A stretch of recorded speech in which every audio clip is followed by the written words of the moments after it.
Përshëndetje, miqtë mi. Mirë se vini në kanalin tim Tea Tarot. Për lexime personale më kontaktoni në Instagram Tea Tarot 2025. Dhe tani do të bëjmë një pyetje. Çfarë mendon në këto momente personi i zemrës tuaj? Pra, çfarë mendon në këtë moment personi i zemrës tuaj? Ti që më ndjek në këtë video.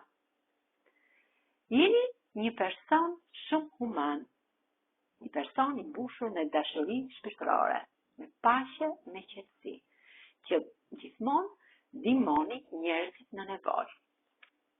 Pranë keni një mbretëresh të shkopimve, që ju fal dashuri gjithmonë pas një lloj interesi. Pra jeni bërë të dy për njëri tjetrin. Keni patur sot ditë pak të stresuara, me mendime, me menes pa gjumë, me mendime negative. Por shumë shpejt, dhjeta e monedave tregon që kuda juaj do të jetë e mbushur plot me bollëk dhe me njerëz pozitiv.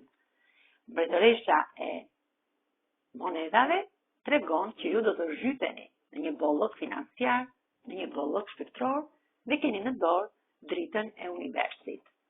Jeni persona shumë të drejtë. Keni këtë ëngjël që ju ndihmon atje ku është dhe ju largon njerëzit negativ me fyllin e tij të argjën, me timujt e këtij fylli, ai largon nga jeta juaj njerëz negativ. Shumë shpejt do të bëni një takim fantastik. Personi i zemrës tuaj vjen drejt jush në këtë takim të mrekullueshëm. Serioz, për të bërë gjithçka për një jetë më të mirë, për një jetë më të devotshme, për diçka të mirë, të mrekullueshme në jetën tuaj.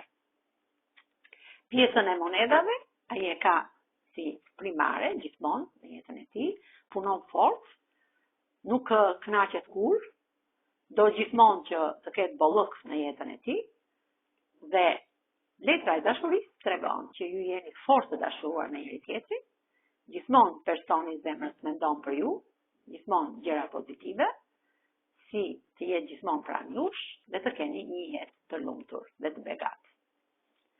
Kjo ishte energjia e dy personave të dashuruar. Me kë rezonon kjo energji? Me akrepin, shigjetarin, binjakët, gaforen, birgjëreshën, demin, dhe peshqit.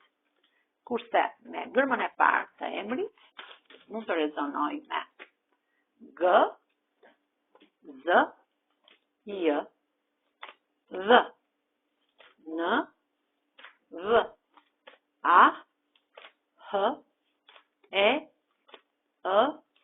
O dhe gërmën T. Faleminderit shumë, miqtë e mi. Mos harroni të më bëni subscribe në kanalin tim Tea Tarot.